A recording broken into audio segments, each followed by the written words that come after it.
Hi everybody, this is Ailey Dulcimer. I hope that your day is going well. Thank you so much for tuning in today. For anyone who has not watched my videos before, I am an adult instrument learner. I play something called the hammer dulcimer. And today what I want to talk to you about are the different hammers I use to play my instrument. If you've seen my videos before, or you're just familiar with the hammer dulcimer, you'll know that the hammer dulcimer is played by striking its strings with specially made hammers.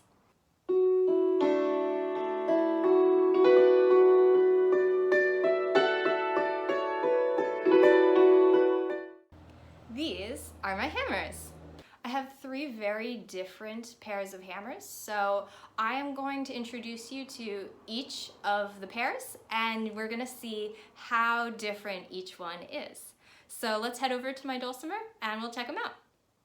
The first pair of hammers that I want to talk to you about are my student hammers. I'll give you a better look at them. They look like this. Student hammers, as you might guess from the title, are made for new players. These actually came with my instrument and they were the only hammers that I had until about a year and a half ago. The striking surface, the head here, is large enough that it's easy to strike the note that you're looking for without accidentally hitting one of the notes around it. Of course, it's still possible, but it does make it easier. And the handles here are easy to grip, and as you can see, they're pretty thick. So the chances of you accidentally losing your grip and dropping these as you play are pretty low. They're also easy to bounce like this, which makes it easy to start adding embellishments and nice sounding little things to your music as you go. Taking a closer look at the striking surface again, I'll bring it up here, you'll notice that it's just wood. And this gives us a really clear, nice, bright sound on the dulcimer. So what exactly does it sound like? And with that nice, wide grip that's so easy to hold on to, we can make a nice bounce. Oh, that wasn't a very nice bounce. That one was a little better. The second pair of hammers that I want to show you are my Rosetta style hammers, and here they are.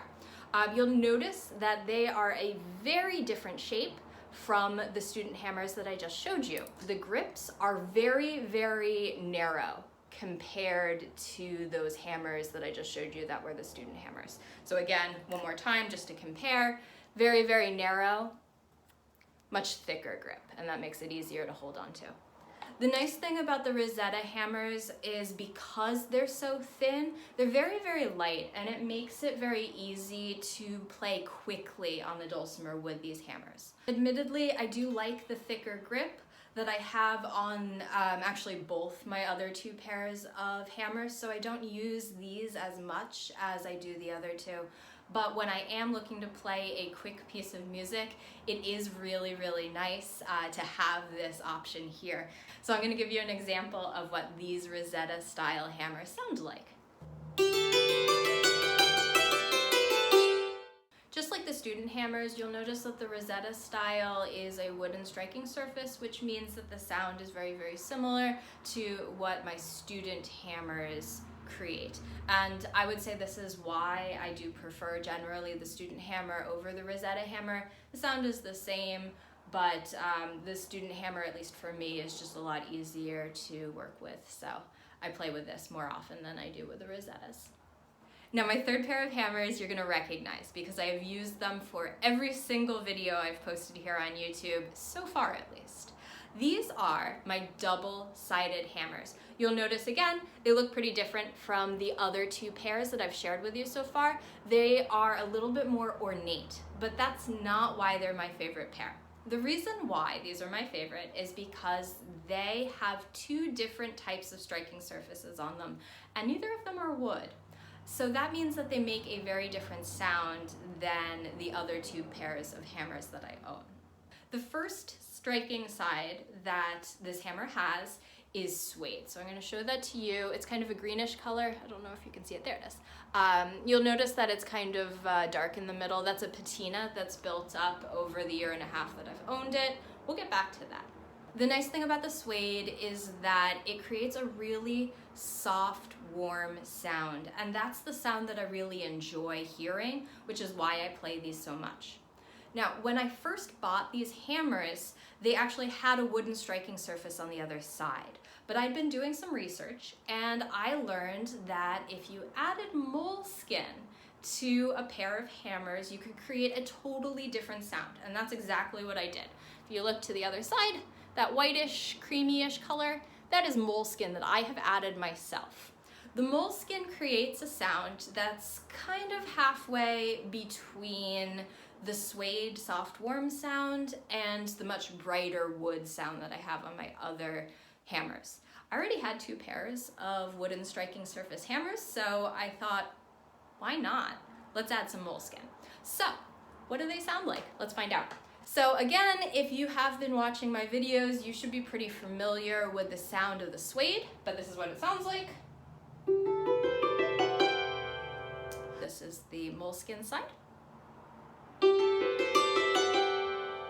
As you can tell, I'd say that halfway between the wood and halfway between the suede is a pretty good example of moleskin. A minute ago, I mentioned the patina that's built up on the suede side of these hammers. Basically, in the 1.5 years that I've owned these hammers, the sound itself has changed. I bought these hammers because I had had an opportunity to play with suede hammers at a lesson, and I really liked the sound and I wanted a pair of my own to play with, so I went and I bought these. But when I first bought them, the sound was really, really different. I remember describing it as playing underwater. The sound was really muffled and it almost did really weird stuff to my ears. Like, it just sounded weird. I went to my teacher, I told him, hey, I bought these because I liked your pair so much, but they sound totally different. And in fact, I don't really like the sound. It's doing weird stuff to my ears. And he told me that I just had to play with them and the sound would change and mature as it went on and become that nice, warm but not muffled sound that I was hearing with his pair. And as you can tell from what I just played, he was totally right. The sound has changed. It's definitely, as I've played with these over the 1.5 years that I've owned them, the sound has gotten a little bit brighter just because that patina has brightened up. But it is something worth knowing that if you are going to be playing with a softer surface hammer, that the sound itself is going to change as you play with them. Most hammer dulcimer players have multiple pairs of hammers, myself included, obviously. And this is because there's just so many styles and there's so many different striking surfaces that make all different types of sounds. Now, even when you have multiple hammers, it's probably a safe bet to say that everyone has their favorite pair, again, myself included. I love my suede hammers, as I have mentioned before. But even when I do have a favorite pair, I'm still looking forward to trying out new hammers as I continue on with my dulcimer journey. If you're a hammer dulcimer player and you have a favorite pair of hammers or an experience with a specific type of hammer that you want to share, please leave it in the comments below. I would love to hear from you. So that's it for today. Thank you so much for joining me with this video. I hope you enjoyed it. If you haven't already, please consider subscribing to my channel and liking this video. Thank you so much, everybody. Bye.